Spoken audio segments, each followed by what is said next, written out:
Kalau saya mah tidak yakin kalau mereka akan legowo ya. Sebab legowo itu membutuhkan kekosongan hati, membutuhkan kebesaran jiwa. Sampai hari ini saya tidak melihat rata-rata para habaib itu orang yang legowo, tidak melihat saya. Karena apa? Mungkin bisa jadi mereka sudah terlalu lama dininabubukan dengan kenangan-kenangan indah masa lalu. Karena dari tadinya yang dibangun adalah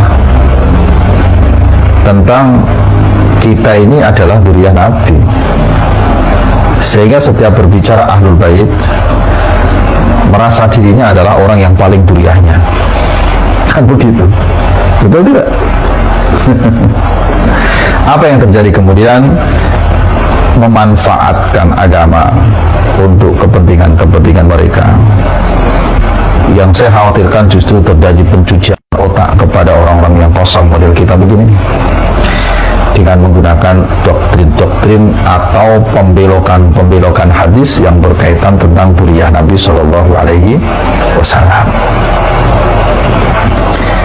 Kemudian apa yang dibangun narasinya? Yang dibangun narasinya itu begini: barang siapa meragukan tentang dzurriyyah Nabi, tidak percaya, memutuskan, maka dia tidak percaya adanya aulia Allah, yaitu para wali-wali Allah, yaitu para kekasih-kekasihnya Allah. Nah, barang siapa tidak percaya kepada aulia Allah, maka dia tidak percaya kepada kebesarannya Allah. Atau bahasa yang sejenis lah ya, barang siapa tidak percaya kebesaran Allah, maka dia berarti menolak, berarti dia bermusuhan atau memusuhi Allah. Barang siapa memusuhi Allah, maka dia seolah-olah mengajak perang. Wah, yang diajak perang Allah lagi. Begini nih yang saya khawatirkan. Apa yang terjadi? Ya kelompok-kelompok. Orang-orang kosong model kita zaman dahulu kan kalau sedih waktu begini kan kelompok-kelompok, sudah tidak bisa bergerak dan berkutik. Apa yang terjadi kemudian? Kita anggap sebesar apapun kesalahan ke oknum-oknum habaib itu, kita anggap seperti dimaksum oleh Allah, padahal tidak ada yang dimaksum kecuali Allah Subhanahu wa Ta'ala. Dan yang sampai hari ini terjadi adalah kemudian timbullah perilaku kesemena-menaan daripada oknum-oknum habaib. Kan begitu.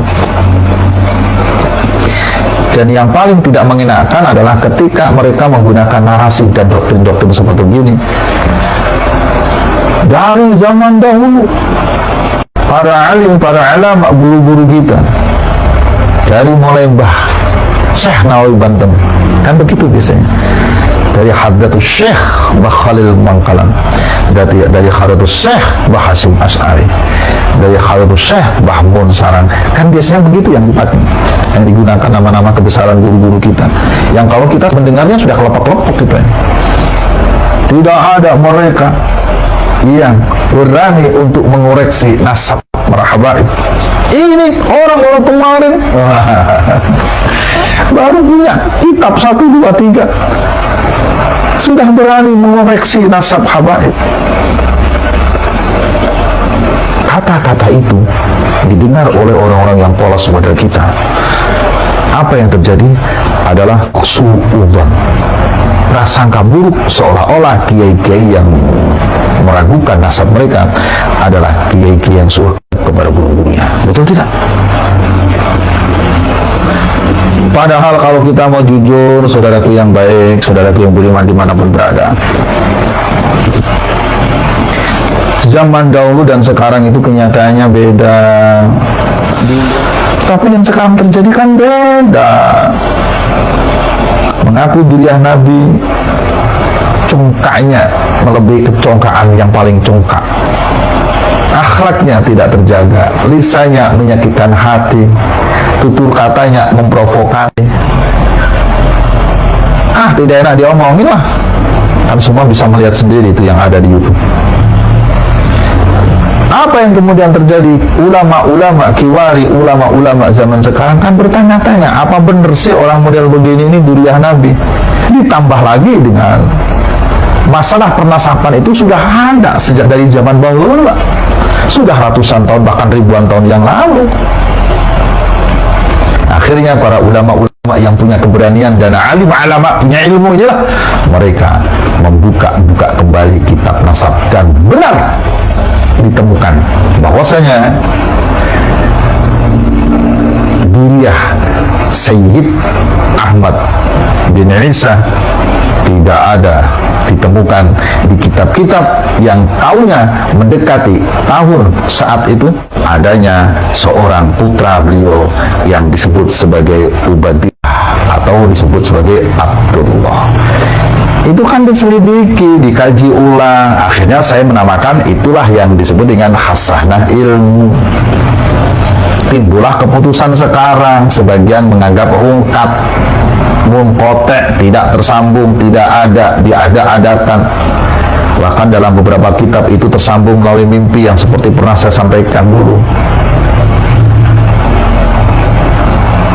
Beda zaman. Dan itu biarkan saja sebagai hasanah ilmu pengetahuan.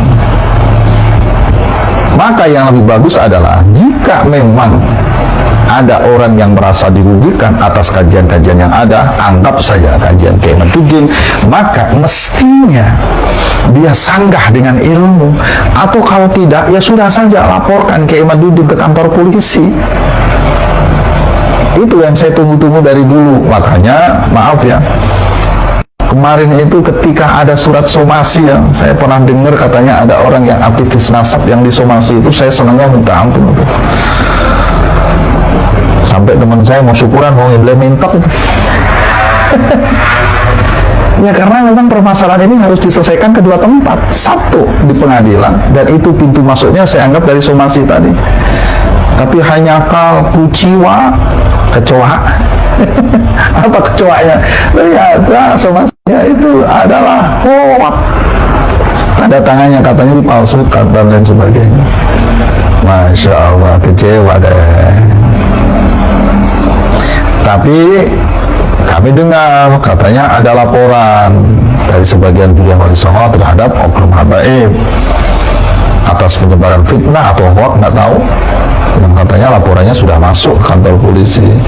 Ya mudah-mudahan saja pintu masuk ini bisa menjadi pembuktian diterima oleh semua pihak, benar enggak kesahihan, kebenaran tentang tersambungnya Ba'alawi sampai ke Kanjeng Rasulullah SAW. Karena itu satu-satunya itu bisa meredakan hal ini.